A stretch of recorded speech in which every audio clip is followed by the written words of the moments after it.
సమారంభాం శంకరాచార్యమధ్యమాం అస్మదాచార్యపర్యంతాం వందే గురుపరంపరాం.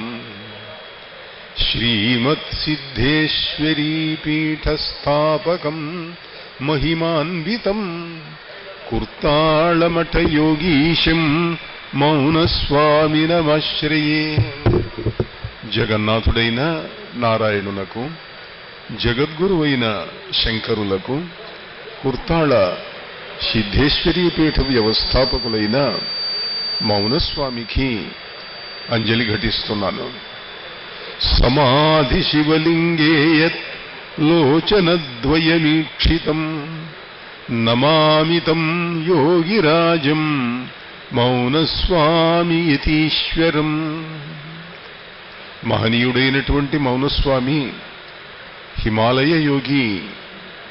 తెలుగుదేశంలో ఓ కుగ్రామంలో పుట్టి మధ్య వయస్సులో వైరాగ్యం కలిగి హిమాలయాలకు వెళ్ళి తపస్సు చేసి సిద్ధుల యొక్క, మహనీయుల యొక్క అనుగ్రహాన్ని పొంది గురువుగారి ఆజ్ఞతో దక్షిణ దేశానికి వచ్చి తమిళనాడులోని కుర్తాళంలో ఆయన సిద్ధేశ్వరీ పీఠాన్ని స్థాపించారు.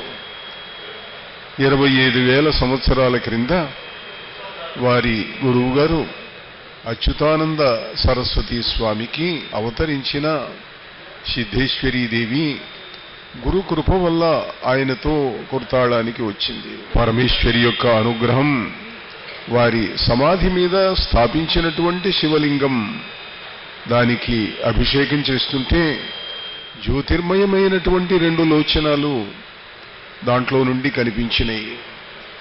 మహానుభావుడు, యోగీశ్వరుడు, సిద్ధపురుషుడు అయిన మౌనస్వామిని స్మరిస్తూ ఉన్నాను.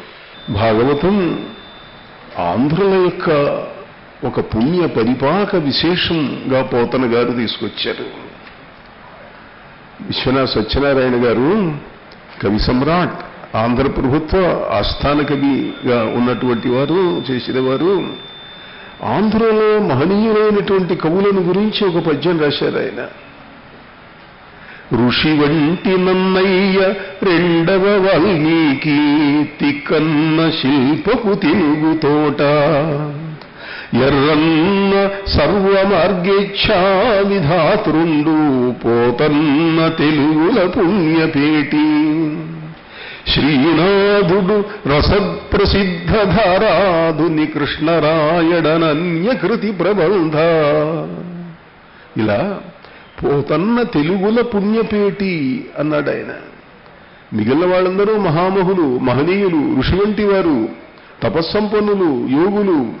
కానీ పోతన్న తెలుగువారు చేసుకున్నటువంటి పుణ్యముల యొక్క మంజూష అన్నాడు ఆయన. శ్రీ మంజూషిక భక్తరక్షణ కళా శ్రీ చుంచువు అని శ్రీ మంజూషికతో తన రామాయణాన్ని ప్రారంభించినటువంటి, రామాయణ కల్పవృక్షాన్ని ప్రారంభించిన కవి సమ్రాట్ పోతన్న గారిని తెలుగుల పుణ్యపేటి అన్నారు. తెలుగుల పుణ్యముల యొక్క ఒక మంజూష, ఒక పెట్టె ఆయన. ఆ పెట్టె నిండా తెలుగువారి పుణ్యం ఉన్నది. ఆ పుణ్యస్వరూపమే పోతన్న గారంటే. వరంగల్ దగ్గర బమ్మెర ఆయన నివాసం. ఆ పోతన్న గారు ఆంధ్రులకు భాగవతాన్ని, వ్యాస మహర్షి సంస్కృతంలో రచించినటువంటి భాగవతాన్ని అందించారు. ఎలా అందించారు అన్నది తెలిపే ముందుగా మా కుర్తాళ సిద్ధేశ్వరీ పీఠ వ్యవస్థాపకులు మౌనస్వామికి, భాగవతానికి ఉన్న ఒక విశిష్టమైన అనుబంధ సంఘటన చెప్పి అక్కడి నుంచి దాంట్లో కూడా పోతన్న గారు వస్తారు. మౌనస్వామి ఆయన శివ చిదానంద సరస్వతి స్వామి. సన్యాసం తీసుకోకముందు శివనామం శివయ్య. వైరాగ్యం కలిగింది. వైరాగ్యం కలిగి హిమాలయాలకు వెళదాము అనుకున్నాడు. ఈ దేశంలో ఎవరికి వైరాగ్యం కలిగినా, ఎవరికి జ్ఞానోదయమైనా అలా ఉత్తర దిక్కున ఉన్నటువంటి హిమాలయాల వైపు చూస్తూ ఉంటారు. అత్యుత్తరాశ్యాం దిశి దేవతాత్మా హిమాలయో నామ నగాధిరాజ ఏ దివ్య తేజస్వి ఔదార్య నిరతి బృందార కవితతి విందారగించు ఏ శాంతనిధి భావ వైశాల్య గరిమ ప్రాక్ పశ్చిమాంబుధులకైక్యము ఘటించు.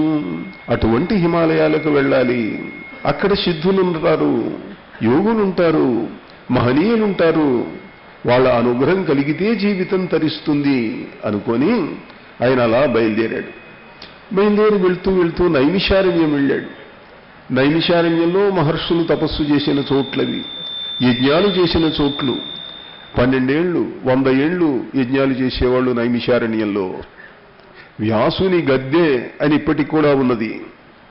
వ్యాసుడు అక్కడికి వచ్చి ఆయన పురాణ ప్రవచనాలు చేసినటువంటి ప్రదేశం వ్యాసుని గద్దె అని చెప్పి అక్కడికి వెళ్ళాడు. ఆ విశేషాలు చూశాడు. అక్కడ అడవులు ఉన్నాయి, కొండలు ఉన్నాయి, బారాబంకీ గుహలు అని చెప్పి ఆ బారాబంకీ ప్రదేశం దగ్గరికి వెళ్ళాడు. మీరు నైమిషారణ్యం వెళ్తుంటే ఓ చోట నేమ్ ప్లేట్ ఉంటుంది బారాబంకీ అని చెప్పి. తిరుగుతున్నాడు. ఎవరైనా సిద్ధుడు కనిపిస్తాడా, ఎవరైనా యోగి కనిపిస్తాడా, ఎవరైనా మహాపురుషుడు కనిపిస్తాడా? ఎవరూ కనపడలేదు. విసిగిపోతున్నాడు. తిరిగి తిరిగి అలిసిపోయినాడు. కొండంతా తిరుగుతున్నాడు, గుహలు వెతుకుతున్నాడు. వెతుకుతూ ఏమీ తోచక అలిసిపోయినాను నేను అని చెప్పి భాగవతంలో పద్యాలు చదువుకోవటం మొదలుపెట్టాడు. ఆయన పెద్దగా గొంతెత్తి చాలా కమనీయమైనటువంటి కంఠం మౌనస్వామిది. మౌన వ్రతాన్ని అవలంబించకముందు ఆయన చాలా మధురాతి మధురమైనటువంటి కంఠం. అలిసిపోయినాను స్వామి, లావుకింతయు లేదు, ధైర్యము విలోలం వయ్యే, ప్రాణంబునుంటావు దప్పెను మూర్ఛ వచ్చే, తనువుండశ్యన్ శ్రమం వయ్యడిన్, నీవే తప్ప ఇతఃపరం బెరుగా మన్నింపందగుందీను నిన్, రావే ఈశ్వరా కామవే వరదా సంరక్షింపు భద్రాత్మక. భాగవతంలో గజేంద్ర మోక్షంలో పోతన గారు రచించినటువంటి పద్యాలు. ఎవ్వని చేజనించు జగము ఎవ్వని లోపల నుండు, లీనమై ఎవ్వని ఎందుడిందు పరమేశ్వరుడెవ్వడు, మూల కారణం ఎవ్వడు, అనాది మధ్యలయుడెవ్వడు, సర్వము తానయైన వాడెవ్వడు, వారినాత్మభవునీశ్వరునే శరణంబు వేడెదన్. యతో వా ఇమాని భూతాని జాయంతే ఏన జాతాని జీవంతి యత్ ప్రవిశంతి అభిసంవిశంతి. ఉపనిషత్తులలో ఉన్న మంత్రమునకు అనువాదం ఎవ్వని చేజనించు జగమెవ్వని లోపల నుండు. ఈ పద్యం నర్తకుని భంగి పెక్కగు మూర్తులతో ఎవ్వడాడు, మునులు దివిజులు కీర్తింపనేరెవ్వని వర్తనమురులెరుగరు అట్టివానిను తింతున్ అనిలా పద్యాలు భాగవతంలోవి చదువుతున్నాడు. గొంతెత్తి పద్యం చదువుతుంటే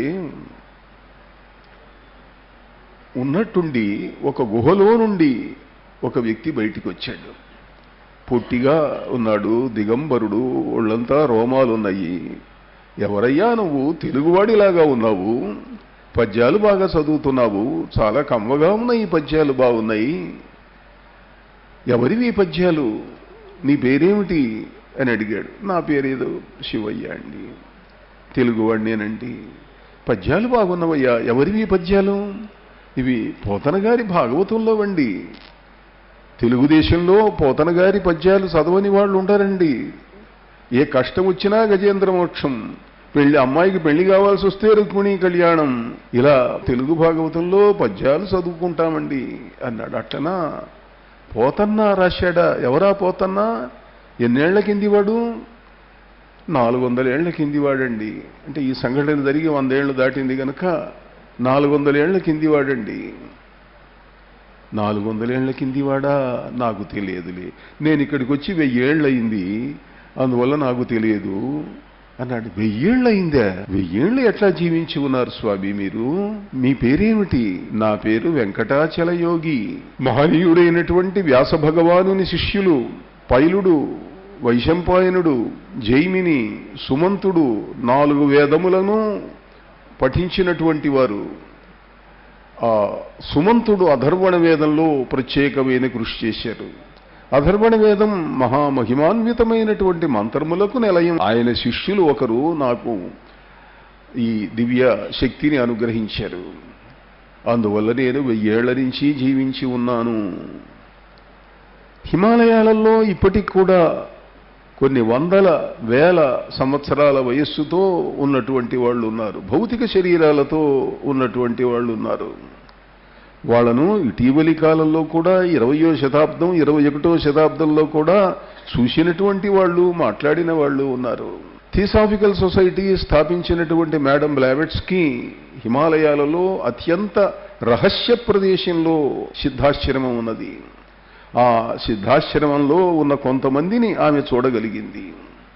మోరియా అని ఒక ఫోటో ఆమె ఐసిస్ అన్వీల్డ్ అనేటువంటి తన గ్రంథంలో పబ్లిష్ చేసింది. మరువు అని మన పురాణాలలో ఉన్నాడు.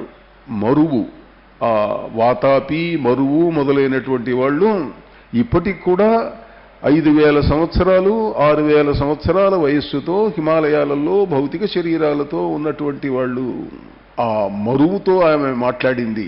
ఆయన ఫోటో తీసుకోవడానికి అనుమతించాడు.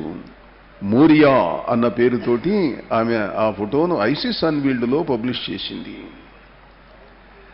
మహామంత్రవేత్త నారాయణదత్త శ్రీమాలి అక్కడ కొంతకాలం ఉండి అక్కడ తీవ్రమైనటువంటి యోగ శిక్షణ పొంది మంత్రసిద్ధులు సాధించి మహామహుడై నిఖిలేశ్వరానంద అన్న పేరుతో ప్రకాశించాడు. తమ గురువు గారు స్వామి సచ్చిదానంద, ఆయన వయస్సు 10,000 సంవత్సరాలు అని చెప్తాడు ఆయన. అలానే కాశీలో ఉండేవాడు స్వామి విశుద్ధానంద. ఆయన గురువు గారు మహాతప, 3000 సంవత్సరాల వయస్సు ఉన్నటువంటి వాడు. ఆయన దగ్గర నేను విద్యలు నేర్చుకున్నాను అని అంటాడు స్వామి విశుద్ధానంద. అటువంటి మహత్తరమైనటువంటి సిద్ధాశ్రమం హిమాలయాలలో ఇప్పటికి కూడా ఉన్నది. అదృష్టవశాత్తు అందులో ఉన్నటువంటి వాళ్ళు 4-5గురితో మాట్లాడేటువంటి అనుగ్రహాన్ని నాకు కల్పించారు నేను హిమాలయాలలో సంచారం చేస్తున్నప్పుడు. అటువంటి మహనీయుడు, మహాపురుషుడైనటువంటి మౌనస్వామి ఆయన అంటాడు, నాకు కూడా ఈ విద్య నేర్పండి అంటే, నీవెందుకు నిర్దేశించబడ్డావో మాకు తెలుసు. సిద్ధాశ్రమం నుండి పుట్టి ఆధ్యాత్మిక చైతన్యాన్ని కొన్ని ప్రదేశాలలో కలిగించటానికి నిన్ను పంపించారు సిద్ధాశ్రమ యోగులు. నీకు కావలసిన విద్యలు నేను నేర్పుతాను అని కొన్ని రహస్య విద్యలను మౌనస్వామికి నేర్పాడు వెంకటాచల యోగి. 1000 ఏళ్లు పైగా ఉన్నటువంటి వ్యక్తి. అటువంటి మౌనస్వామికి భాగవతంతో ఉన్న అనుబంధాన్ని స్మరించటం కోసం ఈ ఘట్టాన్ని తీసుకున్నాను. పోతన్న గారు 500 సంవత్సరాలకు కింద భాగవత రచన చేశారు. ఆంధ్రప్రదేశ్ ప్రభుత్వం వారు పోతన పంచశతి చేశారు వరంగల్లో. చాలా అద్భుతంగా జరిగింది. దాదాపు 3 దశాబ్దాల కింద జరిగినటువంటి అపూర్వమైనటువంటి సంఘటన అది. పోతన ఆంధ్రుల యొక్క పుణ్య పరిపాకము మూర్తీభవించినటువంటి మహనీయుడైనటువంటి వ్యక్తి. వ్యాసుడు సంస్కృతంలో భారతం రాశాడు, భాగవతం రాశాడు. 18 పురాణాని హ్యష్టౌ వ్యాకరణాని చ కృత్వా సత్యవతీ సూనుశ్చక్రే భారత సంహితాం. 18 పురాణాలు 8 వ్యాకరణాలు రచించిన తర్వాత ఆయన భారతం రచించాడు. భారతం రచించాడు, కానీ మనశ్శాంతి కలగలేదు. కలియుగం ప్రారంభింపు అవుతున్నది. ధర్మంగా ఉండండి, ధర్మబద్ధంగా జీవించండి, అర్థాన్ని కామాన్ని ధర్మబద్ధంగా అనుభవించండి అని ఆయన ఎంత చెప్పినా ప్రజలు వినటం లేదు. చాలా బాధ కలిగింది ఆయనకు. ఊర్ధ్వబాహుర్విరౌమ్యేష నహి కశ్చిత్ శృణోతి మే ధర్మాదర్థశ్చ కామశ్చ. ధర్మము వలన అర్థము కామము అనుభవించండి. ఎంత చెప్పినా, ఊర్ధ్వబాహుండై చెప్పినా వినటం లేదు ఈ ప్రజలు అని బాధపడుతూ వేదన చెందుతూ ఉంటే, మామూలు వాడు ఇంట్లో వేదన చెందితే తల్లో తండ్రో పెద్దవాళ్ళో తాతగారో వచ్చి ఓదారుస్తారు. తల్లి ఓదారుస్తుంది. చాలా గొప్పవాళ్ళు. మహనీయులకు కష్టం కలిగితే, బాధ కలిగితే అంతకంటే గొప్పవాళ్ళు రావాలి వాళ్ళను ఓదార్చాలంటే. వాల్మీకి దగ్గరికి, వ్యాసుని దగ్గరికి నారద మహర్షి వచ్చాడు. నారదుడు వచ్చాడు. నారదుడు వచ్చి, ఏమయ్యా వ్యాస, ఎందుకు బాధపడుతున్నావు? అది నాకు తెలియటం లేదండి, ఉన్న పరిస్థితిని. ఈ ప్రపంచ ధర్మాన్ని అవలంబించటం లేదు, నేను ఎంత చెప్పినా వినటం లేదు అంటాడు ఆయన. అంటే నాకు మనశ్శాంతి పోయిందండి. అప్పుడు నారదుడు చెప్పాడు, అంచితమైన ధర్మచయమంతయు చెప్పితివి, అందులోన ఇంచుకగాని విష్ణు కథలేర్పడ చెప్పవు, ధర్మముల్ ప్రపంచించిన మెచ్చునే గుణ విశేషలెన్నినగాక, నీకు ఈ కొంచెమి వచ్చుటెల్లా హరిగోరిను తింపమినార్య సన్నుత. హరిగోరిను తింపమి. భారతంలో నువ్వు విష్ణు కథలు చెప్పావు, పురాణాల్లో విష్ణు కథలు చెప్పావు, కానీ కొంచెం కొంచెం చెప్పావు. ఆ కొంచెం చాలదయ్యా. ధర్మమునకు అతీతమైనటువంటిది భక్తి. విష్ణు భక్తిని గురించిన కథలు చెప్పాలి నువ్వు. విష్ణు భక్తిని గురించినటువంటి కథలు చెప్తే అప్పుడు నీకు మనశ్శాంతి లభిస్తుంది. నోక్తవాన్ మునిమూర్ధన్యా రమ్య విష్ణు కథానకాన్. విష్ణు కథలు నువ్వు ఎక్కువ చెప్పలేదయ్యా, పరిపూర్ణంగా విష్ణు కథలు ఉండేటట్టుగా భాగవతం చెప్పు అన్నాడు. అప్పుడు భాగవత రచన వ్యాసుల వారు ప్రారంభించారు. ఆ భాగవతం 12 స్కంధముల యొక్క రచన. లలిత స్కంధము కృష్ణమూలము శుకాలాపాభిరామంబు, మంజులతాశోభితమున్ సువర్ణ సుమనస్సు జ్ఞేయమున్, సుందరోజ్వల వృత్తంబు మహాఫలంబు, విమలం వ్యాసాలవాలంబునై వెలయున్, భాగవతాఖ్య కల్పతరూర్విన్ సద్విజశ్రేయమై. భాగవతం కల్పవృక్షము అంటాడు ఆయన. తర్వాత కాలంలో రామాయణం కల్పవృక్షంగా తీర్చిదిద్దారు విశ్వనాథ సత్యనారాయణ గారు. భాగవతం కోరిన కోరికలు ఇచ్చేటువంటి కల్పవృక్షం. ఆంధ్రదేశంలో ఇంగ్లీష్ వాళ్ళు పరిపాలించే రోజుల్లో బ్రౌన్ దొర అని ఒక ఆయన కలెక్టర్గా ఉండేవారు. ఆయన తెలుగు సాహిత్యాన్ని ఎంతగానో పోషించి తెలుగు గ్రంథాలన్నీ ప్రచురించినటువంటి మహామహుడు. ఆయన దగ్గరికి ఓ పేదవాడు ఒక అప్లికేషన్ దరఖాస్తు రాసి పంపిస్తూ అందులో భాగవతంలో ఒక పద్యం రాశాడు. అయ్యా, నేను చాలా బాధలు పడుతున్నాను, కష్టాలు పడుతున్నాను, మీరు సహాయం చెయ్యాలి అని. ఇందాక చదివిన లావొక్కింతయు లేదు ధైర్యము విలోలంబయ్యే అని పద్యం రాసి పంపించాడు. ఆయన చదివాడు. పాపం ఎవరో పేదవాడు చాలా బాధపడుతున్నాడు అని కొంత డబ్బు సహాయం పంపిస్తూ ఆయన కూడా భాగవతంలో పద్యాన్ని సమాధానంలో కోట్ చేశాడు. ఎందుకయ్యా అంత బాధపడతావు? దారిద్ర్యముల మరణించే స్థితి ఉన్నదని చెప్పుకుంటావు. ఏను మృతుండనౌదునని ఇంత భయంబు మనంబు లోపలన్మానుము.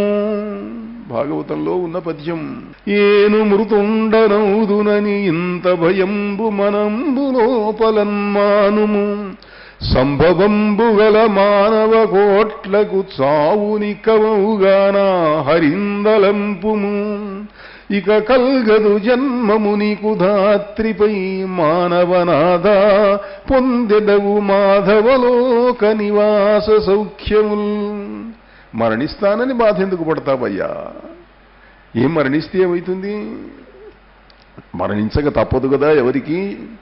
శరీరం అన్న తర్వాత ఇవాళ కాకపోతే 1000 ఏళ్లకైనా 100 ఏళ్లకో 1000 ఏళ్లకో వాళ్ళ తపస్సును బట్టి తెచ్చుకున్నటువంటి కర్మను బట్టి పతనం కాక తప్పదు. సంభవంబు గల మానవ కోట్లకు చావు నిక్కమవుగాన హరిందలంపుము. విష్ణువును స్మరించు, ఇక కల్గదు జన్మము నీకు ధాత్రిపై. నీకింకా విష్ణువును స్మరిస్తే మళ్ళీ ఇక్కడ జన్మ రాదు. యద్గత్వా ననివర్తంతే తద్ధామ పరమం మమ అంటాడు భగవద్గీతలో కృష్ణ భగవానుడు. నేనున్న చోటు అక్కడికి గనక ఒకసారి వస్తే ఇంక తిరిగి వెళ్ళటం ఉండదు. నతద్భాసయతే సూర్యో న శశాంకో న పావకః అక్కడ సూర్యుడు ఉండడు, చంద్రుడు ఉండడు, అగ్ని ఉండడు, కానీ దివ్యమైన తేజస్సు ఉంటుంది. అక్కడికి గనక వస్తే తిరిగి వెళ్ళటం ఉండదు, మానవులకు పునర్జన్మ ఉండదు. పోతన గారు ఆ పునర్జన్మాన్ని కోరుకున్నాడు. ఆయన కోరకుండానే శ్రీరామచంద్రుడు ఆయనకు ఇస్తానన్నాడు. అలా ఈ భాగవతం తెలుగులోకి తీసుకురావాలి అని అనుకున్నాడు పోతన్న గారు. గ్రహణ సమయాన్ని ఎవరూ కూడా విడిచిపెట్టకూడదు. ఆ సమయంలో మంచి తీవ్ర విద్యను ఒకదాన్ని గనక చేసేటట్లయితే శత్రువుల నుండి రక్షించుకోవచ్చు, కష్టాలను పోగొట్టుకోవచ్చు, వ్యాధులను పోగొట్టుకోవచ్చు. ఆ తీవ్ర శక్తి యొక్క ప్రభావం అలా పనిచేస్తూ ఉంటుంది. గ్రహణ సమయ సిద్ధి అసామాన్యమైనటువంటిది. పోతన్న గారు గ్రహణ సమయంలో కూర్చున్నాడు, జపం చేస్తున్నాడు. ఆయన ఏం చేస్తున్నాడు? ఆయన మహేశ్వర ధ్యానంబు చేయునడా. పోతన గారు శివభక్తుడు, వాళ్ళది శివభక్తుల యొక్క కుటుంబం. వాళ్ళ తండ్రి మహాశివభక్తుడు. ఆయన మహేశ్వర ధ్యానంబు చేయునడా, మహేశ్వరుని గురించి ధ్యానం చేస్తున్నాడు. మహేశ్వరుని గురించి ఏ మంత్రం చేస్తున్నాడు? ఆయన పంచాక్షరి చేస్తున్నాడో, రుద్రమంత్రం చేస్తున్నాడో, మరి ఏ మంత్రం చేస్తున్నాడు? భాగవతంలో ఒక చిత్రమైన ఘట్టం ఉన్నది. కృష్ణుడు శివుణ్ణి గురించి తపస్సు చేయవలసి వచ్చింది. కృష్ణుడికి సంతానం కలిగింది రుక్మిణి యందు. ప్రసూతి గృహంలోనే ఎవరో ఎత్తుకుపోయినారు.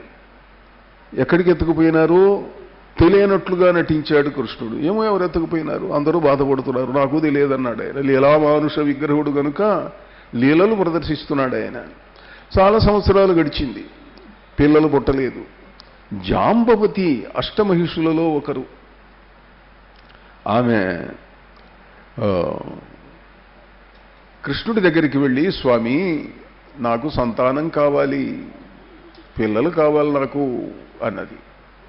అంటే ఎట్లా పిల్లలు కావాలా? నిజమే, నాకు కూడా కోరికగా ఉంది అన్నారు. ఆలోచించాడు, చెప్పాడు, నేను హిమాలయాలకు వెళ్ళి శివుని గురించి తపస్సు చేస్తాను, చేసి సంతానం వరంగా పొందుతాను అన్నాడు. మీరు తపస్సు చేయటం ఏమిటండి, మీరు భగవంతుడు కదా అంటే చేయాలే, ఇదొక రహస్యం అన్నాడు ఆయన. హిమాలయాలకు వెళ్ళాడు. వెళ్తూ వెళ్తూ దోవలో ఘంటాకర్ణుడు అని ఒక రాక్షసుడు ఉన్నాడు. వాడు కృష్ణ భక్తుడు. వాడు రోజు కృష్ణ మంత్రం చేసేవాడు, కృష్ణ పూజ చేసేవాడు. అయితే వాడు అసురుడు గనుక మాంసాహారి. తాను ఏది తింటాడో అది పరమేశ్వరుడు కృష్ణుడికి నైవేద్యం పెట్టేవాడు. ఈయన వెళ్ళాడు, అయ్యా సాక్షాత్తు భగవంతులు మీరే వచ్చారు, మీకోసమే నేను తపస్సు చేస్తున్నాను అన్నాడు. వచ్చాను కానీ ఒక చిన్న పని చేయను ఆయన, నువ్వు రోజు పెట్టే నైవేద్యం నేను తీసుకోలేకుండా ఉన్నాను, నేను శాకాహారిని, నాకు రోజు మాంసం నైవేద్యం పెట్టవాకి ఇవాటి నుంచి అన్నాడు. చాలా వింతగా ఉంటుంది కొన్ని కథలు. ఘంటాకర్ణుడు తమ ఆజ్ఞ తమ చెబితే ఇంకా ప్రశ్న ఏముంది, రేపటి నుంచి పెట్టను అన్నాడు. ఘంటాకర్ణుడి దగ్గర నుంచి ఉపమన్యుడు అనేటువంటి ఒక మహర్షి దగ్గరికి వెళ్ళాడు ఆయన. ఉపమన్యు మహర్షి చాలా మహానుభావుడైనటువంటి వ్యక్తి. వ్యాసుని శిష్యులలో పైలుని యొక్క శిష్యులలో ఉపమన్యుడు ఒకడు. ఉపమన్యుడు శివభక్తుడు, శివ సాక్షాత్కారం పొందినవాడు. ఆయన దగ్గరికి వెళ్ళాడు, మహర్షి నాకు శివమంత్రం చెప్పండి, నేను శివుణ్ణి దర్శనం చేసుకోవాలే, సాక్షాత్కరించుకోవాలే అన్నాడు. యా మీరు అవతార పురుషులు, మీకు నేను చెప్పటం ఏమిటి అన్నాడు. కాదు కాదు చెప్పండి అన్నాడు. అప్పుడు ఆయన ఒక మంత్రం చెప్పాడు. అది అగ్ని పురాణంలో ఉన్నది. అది కొన్ని విచిత్రమైన బీజాక్షరాలతో ఉన్నటువంటి శివమంత్రం అది.